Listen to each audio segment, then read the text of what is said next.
தேவன் எல்லா சூழ்நிலைகளிலும் மிகவும் பெரியவராயிருக்கிறார். வாசிங்க ஏசாயாவின் புத்தகம் 12ஆம் அதிகாரம் 6ஆம் வசனத்தில் நாம் அதை குறித்து படிக்கிறோம். வாசிங்க 12. சீயோனில் வாசமாய் இருக்கிறவரே, நீ சத்தமிட்டு கெம்பீரி, இஸ்ரவேலின் பரிசுத்தர் உன் நடுவில் பெரியவராயிருக்கிறார்.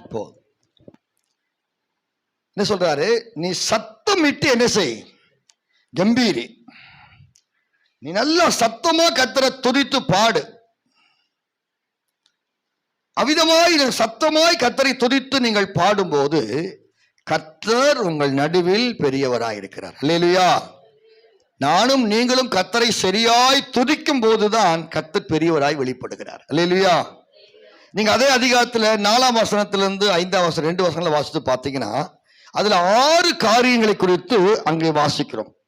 வாசிங்க. அக்காலத்திலே நீங்கள் சொல்லுவது, கர்த்தரை துதியுங்கள், அவர் நாமத்தை தொழுது கொள்ளுங்கள், அவருடைய செய்கைகளை ஜனங்களுக்குள்ளே அறிவியுங்கள், அவருடைய நாமம் உயர்ந்ததென்று பிரஸ்தாபம் பண்ணுங்கள், கர்த்தரை கீர்த்தனம் பண்ணுங்கள், அவர் மகத்துவமான கிரியைகளை செய்தார், அது பூமி எங்கும் அறியப்பட கடவது என்பீர்கள். இங்கே 6 காரியங்களை குறித்து அங்க சொல்கிறார். முதலாவது கர்த்தரை என்ன செய்யுங்கள்? துதியுங்கள். 2வது கர்த்தரை தொழுது கொள்ளுங்கள். 3வது அவர் செய்த நன்மைகளை மூடி வைக்காம என்ன செய்யுங்க? அறிவியுங்கள். 4வது அவருடைய நாமத்தை பிரஸ்தாபப்படுத்துங்கள். 5வது அவருடைய நாமத்தை கீர்த்தனம் பாட சொல்றார், கீர்த்தனம் பண்ணுங்கள். 6வது கம்பீரியுங்கள்.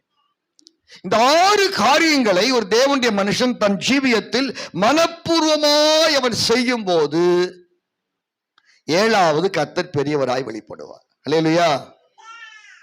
இந்த 6 விஷயங்கள் நம்முடைய ஜீவியத்துல தொடர்ந்து நடைபெறும்.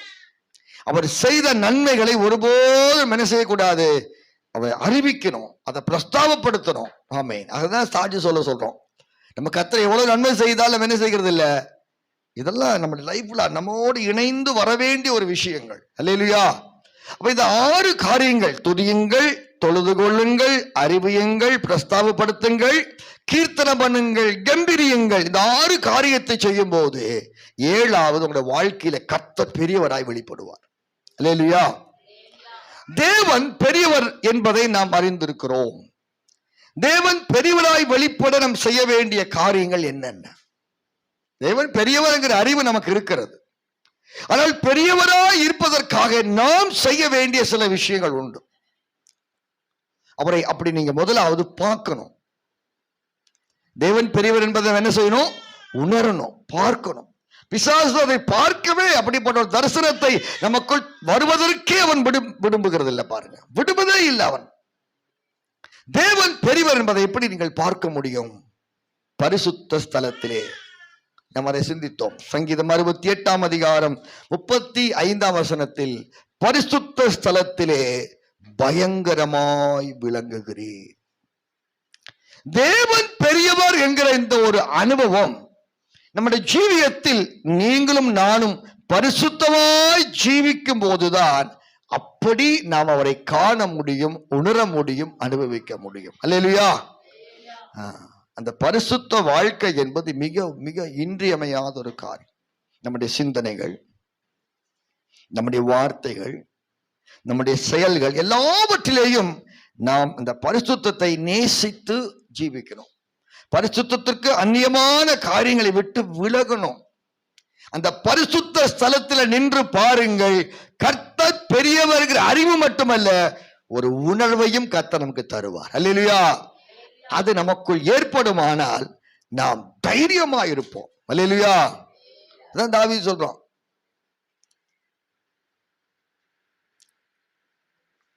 பூமி நிலைமாறி போனாலும் நாம் என்ன செய்யோம்? பயப்படும். இவன் பூமியில் தான் இருக்கிறான். பூமி நிலைமாறி போனா இவன் என்ன செய்வான்? எங்க நிப்பான் இவன்? அப்படி பகுதி ஏற்பட்டாலும் நான் பயப்படேன். எப்படி அவன் சொல்ல முடிந்தது? கர்த்தரை பெரியவராக உணர்வது. இன்றைக்கு நம்முடைய பிரச்சனைகளை தான் பெரியதாய் உணர்கிறோம், பேசுகிறோம். அப்படி பேசவே கூடாது, தப்பு. தேவன் பெரியவர்.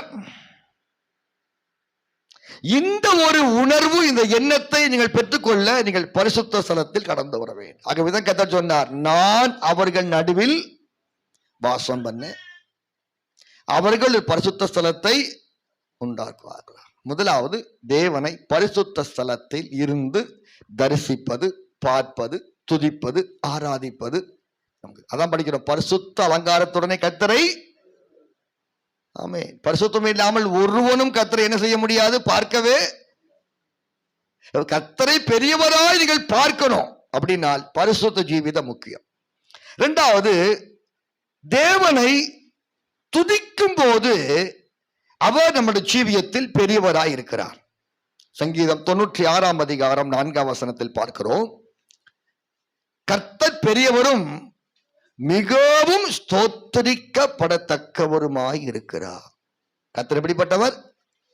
பெரியவரும் மிகவும் ஸ்தோத்தரிக்கப்படத்தக்கவர். சாதாரண நிலையில் உயர்ந்த ஒரு துதி அவருக்கு நாம் செலுத்த வேண்டும். பக்தியோடு பயத்தோடு தேவனை துதிக்கணும். இந்த ஸ்தோத்திரங்களில் கர்த்தர் பெரியவராக வெளிப்படுகிறார். வாசிங்க 96:4. கர்த்தர் பெரியவரும் மிகவும் ஸ்தோத்தரிக்கப்படத்தக்கவருமாய் இருக்கிறார். அப்போ கர்த்தர் என்ன செய்யணும்? துதிக்கணும். இஸ்ரவேலின் துதிகளுக்குள் வாசம் செய்கிற தேவன். இப்ப நானும் நீங்களும் கர்த்தர் என்ன செய்யணும்? நல்லா பிரைஸ் பண்ணணும், துதிக்கணும், ஸ்தோத்திரிக்கணும். இந்த ஸ்தோத்திரங்களில் கர்த்தர் பெரியவராய் வெளிப்படுவார். அல்லேலூயா. அவர் பெரியவர் என்கிற ஒரு உணர்வு பூர்வமான அறிவு நமக்கு வந்துருச்சுன்னா என்ன செய்வோம்? நம்ம எதற்கு என்ன செய்ய மாட்டோம்? பயப்பட மாட்டோம். இப்போ ஒரு டிவிஎஸ் 50 இருக்கு, வண்டி இருக்கு, அதோட இன்ஜின் பவர் எவ்வளவு நமக்கு தெரியும். அதுல பின்னாடி ஒரு மனுஷனை உட்கார வச்சுட்டா ஆக்சிலேட்டர் ஃபுல்லா கொடுத்தால் என்ன செய்யாது? வண்டி மெதுவா தான் மூவ் பண்ணும். காலில் தள்ளி நம்ம அதுக்கு என்ன செய்யணும்? சப்போர்ட் பண்ண வேண்டியது அவசியம். மாறாக ஒரு புல்லட்ல உட்காடுறீங்க, நீங்க அப்படிப்பட்ட பிரயாசப்பட வேண்டிய அவசியமே. ஏன்னா அந்த புல்லட்டுடைய இன்ஜினுடைய பவர் என்னன்னு நமக்கு தெரியும். 1 இல்ல 2 பேர் இல்ல 3 பேர் ஏறிக்கிங்க, வண்டி இழுக்கும். இதை போல் நம்முடைய ஜீவியத்தில் தேவனுடைய வல்லமையை உணரணும். அவர் பெரியவர். நான் சந்திக்கிற எல்லா பிரச்சனைகளை காட்டிலும் என் தேவன் பெரியவர். அல்லேலூயா. இந்த ஒரு அறிவு கலக்கம், குழப்பம், தடுமாற்றங்களை எல்லாம் நீக்கிறது.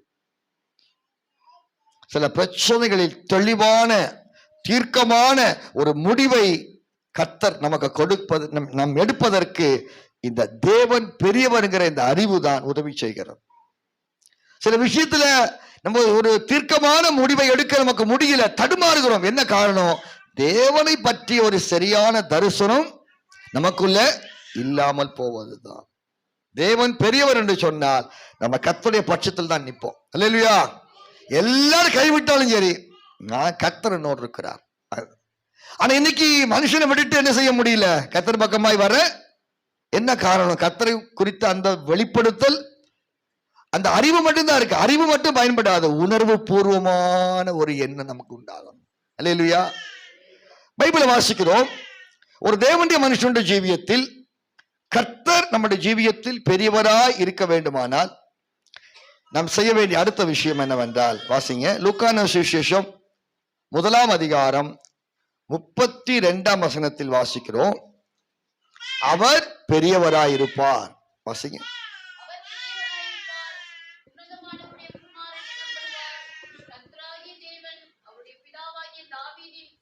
போதும், அவர் பெரியவராயிருப்பார். அல்லேலூயா. தேவன் உங்களுடைய வாழ்க்கையிலே பெரியவராயிருக்க வேண்டும். இந்த இடத்த மரியாள்கிட்ட அவன் சொல்லும் போது மரியாள் சில காரியங்களை யோசிக்க ஆரம்பிக்கிறார்.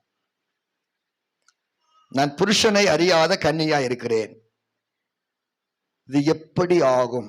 இது ஒரு நியாயமான ஒரு கேள்விதான். ஆனால் தேவ தூதன் எதுவரைக்கும் மரியாள்கிட்ட பேசிக்கிட்டு இருந்தான்? ஒரு பெண், புருஷன் அறியாத ஒரு கன்னிகை. அப்போ உன்னிடத்துல ஒரு தேவகுமாரன் உதிக்க போகிறான் என்கிறது சொல்லும் போது எப்படி என்ன செய்வது? ஒரு கலக்கம் எல்லாருக்கும் வரும். அவை தட்டிடாம பார்த்து அப்போ அவள் தேவதூதன் எது வரைக்கும் பேசிக்கிட்டு இருந்தா தெரியுமா? சொல்ல முடியுமா? தேவதூதன் இந்த மரியாள்கிட்ட எது வரைக்கும் பேசிக்கிட்டு இருந்தான்? வாசிங்க, பைபிளை படிக்கிறோம். அங்கே சொல்லப்படுகிறது, அவன் 34 வாசிங்க. அதற்கு மரியாள் தேவதூதனை நோக்கி, இது எப்படி ஆகும், புருஷனை அறியேனே என்றாள்.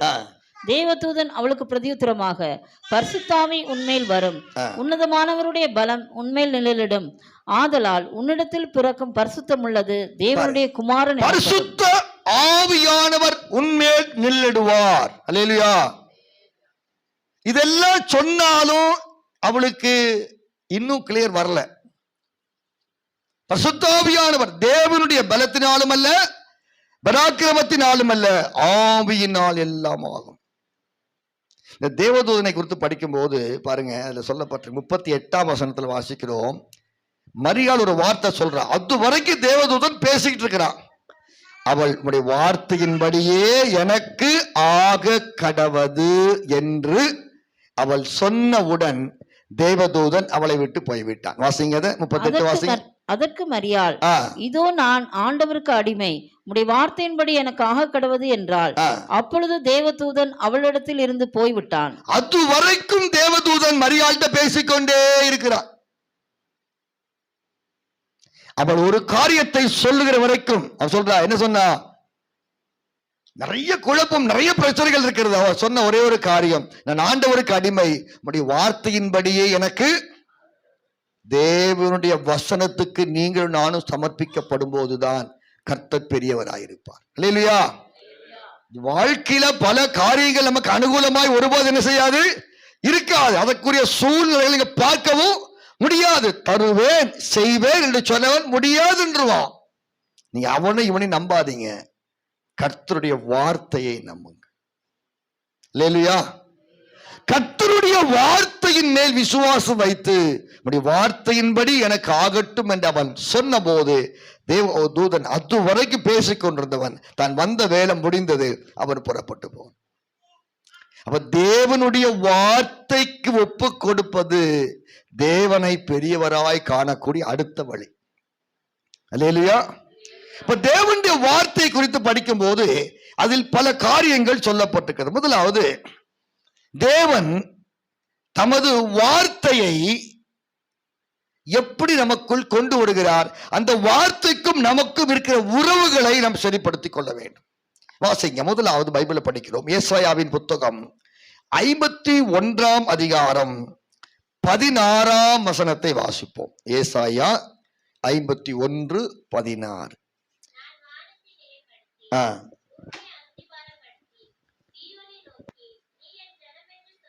கவனிங்க, இங்க வாசிக்கிறோம். நீ என் ஜனம் என்று சொல்வதற்காக நான் என் வார்த்தைகளை உன் வாயிலே அருளி. பாருங்க, தேவன் எங்க பெரியவராக இருக்கிறார்? நீங்களும் நானும் தேவனுடைய ஜனம் என்பதற்குரிய அடையாளம் என்ன? வெள்ளை துணி போடுவதல்ல, தேவனுடைய வார்த்தை நமக்கு அருளப்படுகிறது. அல்லேலூயா. இந்த வார்த்தைக்கும் எனக்கும் உள்ள உறவுதான் என்னை தேவனுடைய ஜனம் என்று அடையாளப்படுத்துகிறது. அல்லேலூயா. அதான் படிக்கிறோம். தேவதூதன் மரியாள்கிட்ட பேசிக்கிட்டு இருக்கிறான். அவள் பல கேள்விகளை, பல காரியத்தை, சந்தேகத்தை பேசிக்கொண்டு இருக்கிறாள். ஒரு வார்த்தை சொன்னான், நான் ஆண்டவருக்கு அடிமை, உம்முடைய வார்த்தையின்படியே எனக்கு ஆகட்டும். அந்த வார்த்தை, தேவனுடைய வார்த்தையை அவள் ஏற்றுக்கொண்ட போது அவன் போயிட்டான். இந்த வார்த்தையினுடைய முதல் காரியம், நானும் நீங்களும் தேவ ஜனம் என்று உறுதிப்படுத்துவது நாம் போடுகிற வஸ்திரம் அல்ல, தேவனுடைய வார்த்தை தான். அல்லேலூயா. இந்த வார்த்தையை நாம் கர்த்தரிடத்திலிருந்து பெற்றுக்கொள்கிறோம். அல்லேலூயா. அனுகூலம் இல்லாத பல சூழ்நிலை நடுவில் கர்த்தர் அப்படி சொல்லி இருக்கிறார், அதை கர்த்தர் செய்வார். வார்த்தையினுடைய முதல் உறவு இதுதான். தேவ ஜனம் என்பதுடைய ஒரு உயர்ந்த அந்தஸ்தை கொடுக்கிறது. இரண்டாவது, எரேமியா 1ஆம் அதிகாரத்தில் வாசிக்கும் போது தேவனுடைய வார்த்தையும் அப்படியே மகா பெரிய சமூகத்தை குறித்தும் நாம் அங்கே பார்க்கிறோம். வாசிங்க 8-9 வாசிங்க. எரேமியா 1ஆம் அதிகாரம்.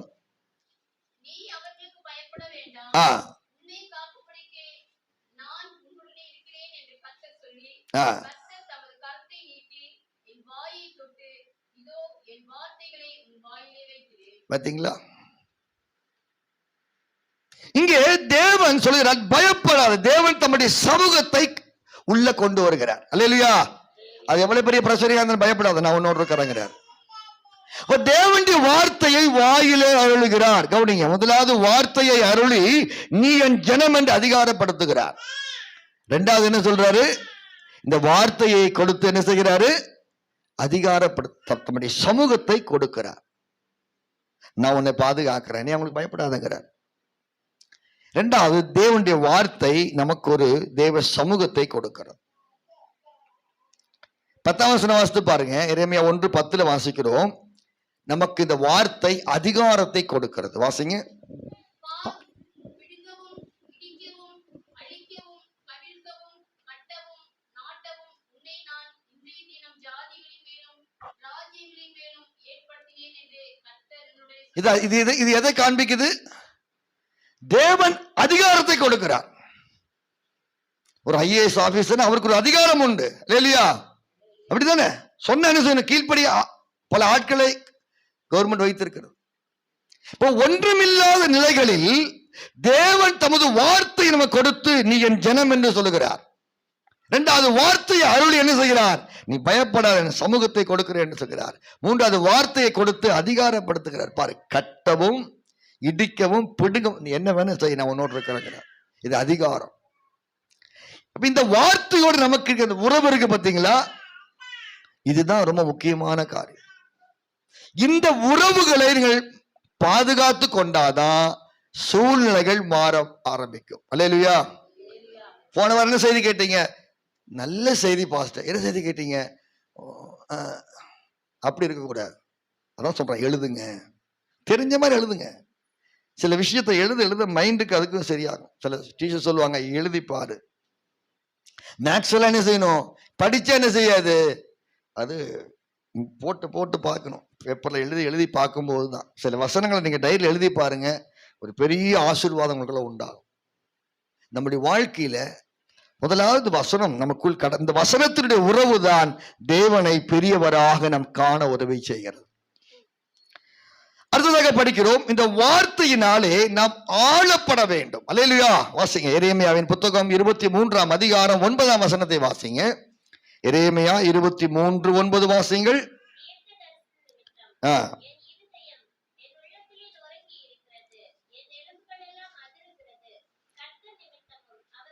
கர்த்தர் நிமித்தமும் அவருடைய பரிசுத்த வார்த்தையின் நிமித்தமும் நான் வெறித்திருக்கிறவனை போலவும். அப்ப நம்முடைய கண்ட்ரோல் மாறி வசனத்துடைய கண்ட்ரோல நம்ம வரணும். இல்லையா? இன்னைக்கு நீங்க வரும்போது பல பிரச்சனையோடு வந்திருக்கலாம். வசனம் கேட்ட பிற்பாடு வசனம் தான் உங்களை ஆளுகை செய்யணுமே ஒழிய பழைய காயத்தை நீங்க பேசக்கூடாது. அப்படி பேசினா வசனம் உங்களுக்குள்ள ஆளுகை செய்யலன்னு அர்த்தம். இல்லையா? அவன் சொல்றான், அந்த வசனம் தான் நான் ஆளப்படுகிறேன்.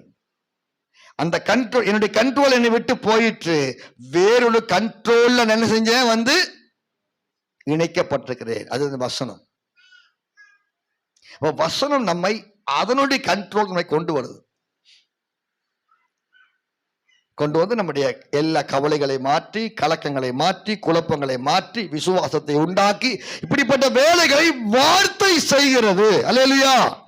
அடுத்ததாக படிக்கிறோம் பாருங்க. இந்த வசனத்தை குறித்து படிக்கும் போது இந்த வசனத்தை நாம் என்ன செய்யணும்? இருதயத்திலே வைத்து பாதுகாக்க வேண்டுமா? வாசிங்க. யோபு 22ஆம் அதிகாரம் 22ஆம் வசனம் வாசிங்க. அவருடைய வார்த்தைகளை உங்களுடைய இருதயத்திலே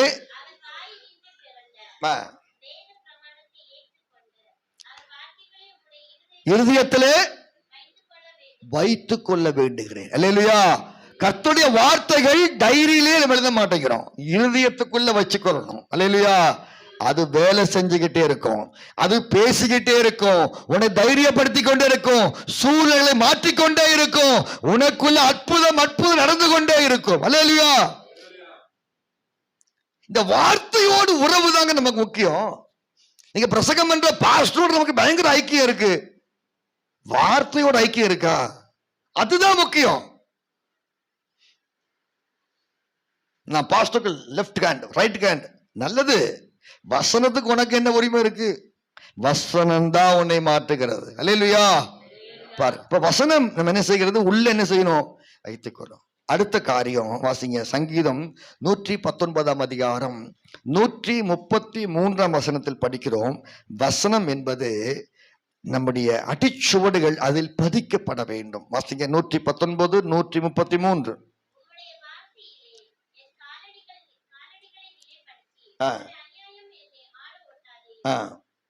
நம்முடைய வார்த்தையிலே என் காலடிகளை நிலைப்படுத்தி, நம்முடைய ஃபுட் ஸ்டெப்ஸ் வசனத்தின்படி எடுத்து வைக்கணும். அல்லேலூயா. அப்படி எடுத்து வச்சீங்கன்னா உங்களுக்குள்ள எந்த அநியாயத்தையும் யாரும் பார்க்க முடியாது. இது தேவனை அப்படியே நமக்குள்ள இறக்க கொண்டு வந்துடும்.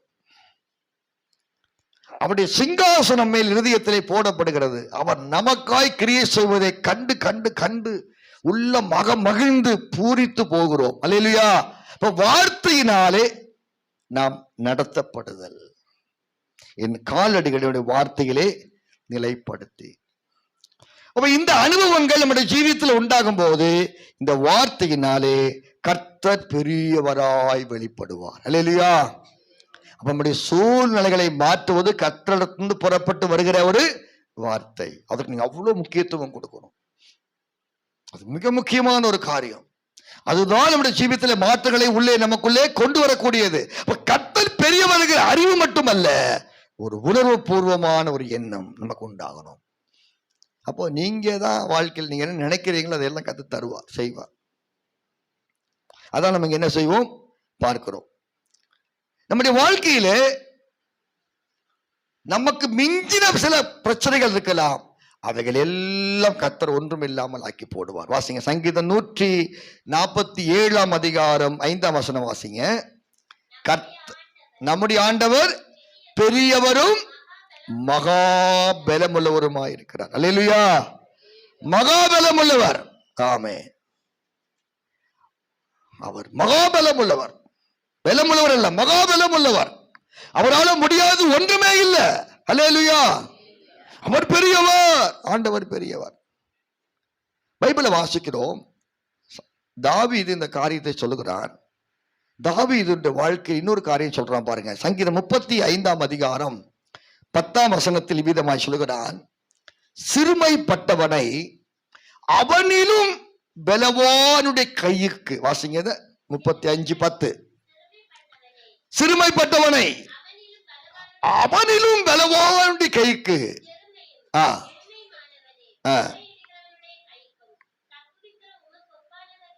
நமக்கு மிஞ்சின பல பெரிய பிரச்சனைகள் இருந்து இந்த பலமுள்ள தேவன் தான் என்னையும் உங்களை விடுவிக்கிறார். இல்லையா?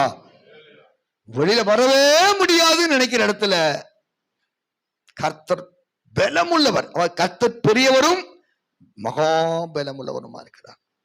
அப்ப இந்த பெரிய தேவன் வார்த்தைகளினால் செயல்படுகிறார். அந்த வார்த்தைகளில் நம்முடைய மனசு ஆளுகை செய்யப்பட வேண்டும். இல்லையா?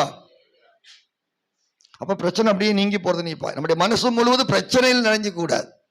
நீங்க வசனத்தை நிறைய கேட்டாலும் அது மனசுக்குள்ள வரமாட்டேங்குது. மனசு முழுவதும் எப்படி இருக்கு? குடும்பத்தின் பிரச்சனைகளால் நிறைந்திருக்கிறது. அப்படி இருக்கக்கூடாது. வசனத்தினால் ஆளுகை செய்யப்படும். மனசு முழுவதும் அத்தனை வசனத்தால் நிரம்பணும். அப்படி வரும்போது நமக்கு மிஞ்சின சில பிரச்சனைகளில் வெளியில வரவே முடியாது, வெளியில வர சான்ஸே இல்லை என்று யோசிக்கிற பல பெரிய பலவானுடைய கையிலிருந்து இந்த மகா பெரிய பலம் உள்ளவர் என்னையும் உங்களை விடுவிப்பார். இல்லையா? அதான் தாவீது சொல்றான், இப்படி விடுவிக்க உமக்கு ஒப்பானவன் யார் கர்த்தாவே? யார்? ஒருத்தரும் இல்ல. நீர்தான் சூப்பர் ஹீரோ, நீர்தான் விடுவிக்கிற தேவன். அப்ப இந்த தேவன் பெரியவர் என்பதை நம்ம என்ன செய்வோம்? உணர்வோம். முதலாவது படிக்கிறோம், தேவனை இந்த பரிசுத்த ஸ்தலத்திலே நாம் பெரியவராய் காண்கிறோம். இரண்டாவது அவரை துதிக்கிறபடியினால் அவர் பெரியவராக என்ன செய்கிறார்? வெளிப்படுகிறார். மூன்றாவது பரிசுத்த ஆவியானவருடைய நம்மை நிழலிடபடியினால், பலமோ பராக்கிரமம் அல்ல, ஆவியினாலே அவைகளை கர்த்தர் செய்ய வல்லவராக இருக்கிறார். நான்காவது கர்த்தருடைய வார்த்தையின்படி ஜீவிக்கிறபடியினால், வார்த்தைக்கு ஒப்பு கொடுக்கிறபடியினால் கர்த்தர் பெரியவராக இருக்கிறார். அவர் மகா பலமுள்ளவர். அவரை நாம் விசுவாசிக்கும் போது, அவரை நாம் பற்றி கொள்ளும் பொழுது, அவர் பெரிய காரியம் நம்முடைய ஜீவியத்திலே அப்ப தேவன் பெரியவராய் இருந்து பெரிய காரியங்களை செய்கிறார். இந்த பெரிய தேவன் என்ன செய்கிறார்? அவர் பெரியவராய் இருப்பது மட்டுமல்ல, என்னையும் உங்களையும் பெரியவனாய் மாற்ற விரும்புகிறார். அதுதான் பெரிய ரகசியம். நான் தான் பெரியவர் என்று அல்ல. கர்த்தர் சொல்றாரு, நீ இங்க உட்கார் அப்படி சொல்ல விரும்பல. நான் பெரியவர், உன்னையும் என்னையும் பெரியவனாய் அவர் மாற்ற வல்லவராய் இருக்கிறார், விரும்புகிறார். வாசிங்க, பைபிளை வாசிக்கும் போது 2 சாமுவேல் புத்தகம் 7ஆம் அதிகாரம் 9ஆம் வசனத்தில் வாசிங்க.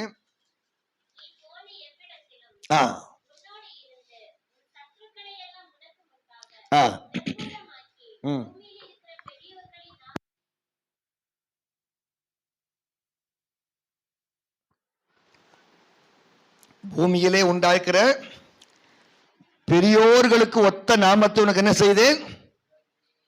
இப்ப தாவீதை ஆட்டு மந்தையில தூக்கிட்டு வந்தார், அப்படிதானே? ஆடு மேய்த்து கொண்டிருக்கிறவனை கொண்டு வந்தார் தேவன். அவனை கொண்டு வந்து பூமியில பெரியோர்களுக்கு ஒத்த நாமத்தை என்ன செய்தார்?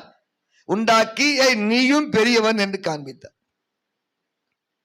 இப்ப தேவன் பெரியவர். உங்களையும் என்னையும் இந்த உலகத்துல பெரியவனாய் மாற்ற விரும்புகிறார். ஹல்லேலூயா! என்ன ஆச்சரியமான தேவன்! இதுக்குதான் கர்த்தர் இந்த காரியங்களை கொடுக்கிறார். பரிசுத்த ஸ்தலத்துக்குள்ள வா, என்னை துதி, ஸ்தோத்திரி. நான் பெரியவராய் இருக்கிறேன். வசனத்தினால், அபிஷேகத்தினால் கர்த்தர் ஒவ்வொரு காரியமாய் நமக்குள்ள கொண்டு வந்து ஏன் இதுக்கெல்லாம் நீங்க ஒப்பு கொடுக்க இந்த பூமியிலே கர்த்தரை பெரியவனாய் கர்த்தர் மாற்றுவார். அல்லேலூயா! பைபிளை வாசிக்கும் போது யோசேப்பை குறித்து நீங்கள் பார்த்தீங்கன்னா, யோசேப்பினுடைய வீட்டுல அவனுக்கு எந்த மதிப்பும் இல்லை. அவன் என்னைக்கு சொப்பனம் கண்டு பார்த்தானோ அதோட உள்ள மதிப்பு அவன் லைஃப்ல. அவங்க அப்பா கிட்ட போய் சொல்றான், ஓ அப்ப நானும் உங்க அம்மாவும் ஒண்ணு வணங்கணுமோ? என்ன அர்த்தம்? என்ன இத அர்த்தம் கேட்கிறான். ஓ நீ பெரிய ஆள் ஆயிரு. கர்த்தர் யோசேப்பு பெரியவனாய் மாற்றினார். அல்லேலூயா! வீட்டுல மட்டும் இல்ல, தேசத்திலே பெரியவனாய் மாற்றினார். ராஜ அவைகளே பெரியவனாய் மாற்றினார். அவன் சொன்ன ராஜா செய்வான். கர்த்தர் பெரியவனாய் யோசேப்பை பெரியவனாய் மாற்றும்படிதான் சில தரிசனங்களையும் சொப்பனங்களையும் கொடுக்கிறார். சில கடினமான பாதைகளை கர்த்தர் நடத்துகிறார். அல்லேலூயா! இது எல்லாவற்றின் நோக்கம் அழிந்து போவதற்கல்ல, உங்களையும் என்னையும் பெரியோர்களுக்கு ஒத்த நாமத்தை கொடுக்கும்படியாக. அல்லேலூயா! பைபிளை வாசிக்கிறோம். வாசிங்க, சங்கீதத்தில் படிக்கும் போது சங்கீதம் 104ஆம் அதிகாரம் 1ஆம் வசனத்துல விதமாய் வாசிக்கிறோம்.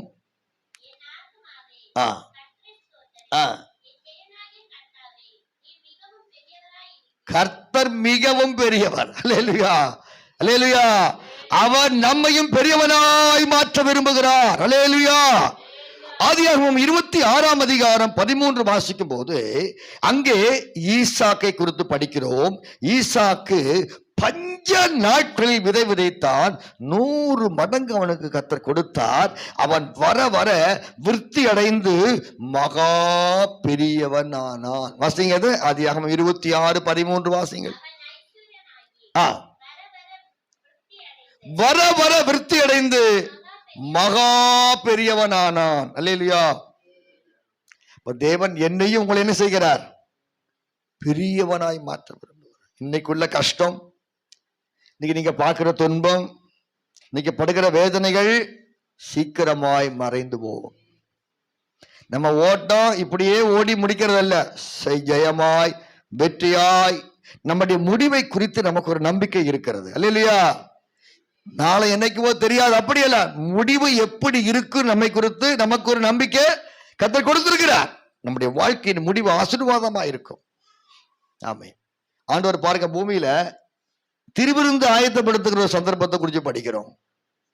ஒரு தாழ்மையாய் பிறந்தார். அவருடைய வாழ்க்கையின் முடிவுக்குள் வரும்போது என்ன செஞ்சாரு?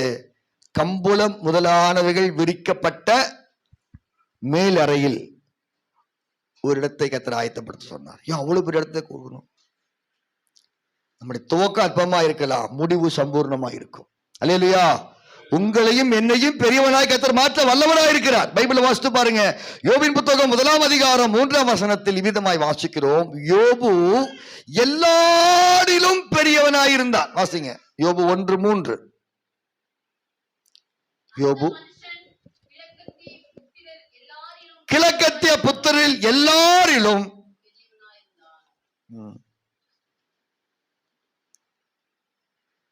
கர்த்தருடைய நோக்கம் அதுதான். தேவன் பெரியவர்.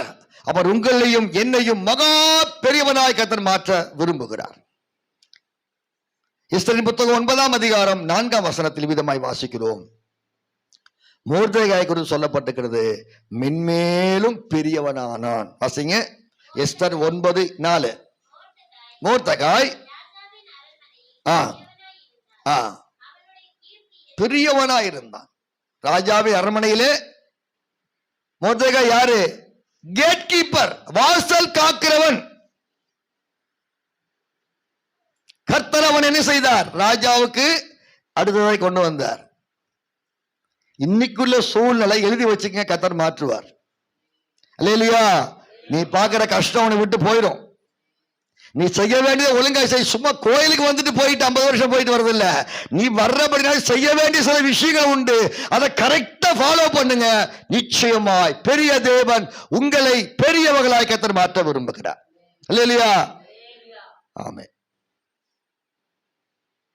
தானியேல் 2 அதிகாரம் 48 வசனத்தில் சொல்லப்பட்டிருக்கிறது, தானியேல் பெரியவனாகி சகல ஞானிகளிலும் பிரதான அதிபதியாய் மாற்றப்பட்டான். வாசிங்க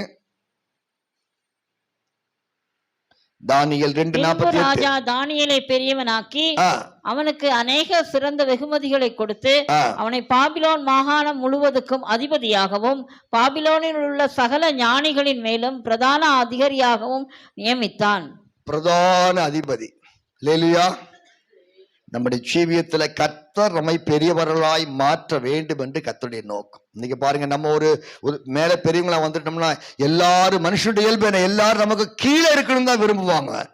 கர்த்தர் நம்மையும் அவருடைய ஸ்டாண்டர்டுக்கு தக்கதாய் உயர்த்துகிறார். என்ன ஒரு நல்ல தேவன். அல்லேலூயா. நிச்சயமாய் அதுக்கு எந்த தகுதியும் நமக்கு தேவையில்லை. பெரியவனாய் வர்றதுக்கு என்ன தகுதி தேவை? உலகத்துல தகுதி தேவை.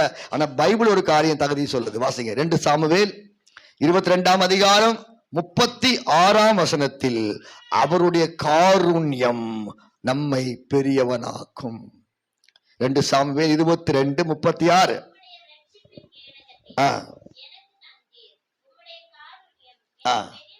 பாத்தீங்களா? உம்முடைய காருண்யம், அவருடைய இரக்கம், அவருடைய தயவு, அவருடைய காருண்யம் என்னையும் உங்களையும் பெரியவனாய் கர்த்தர் மாற்ற வல்லவராயிருக்கிறார்.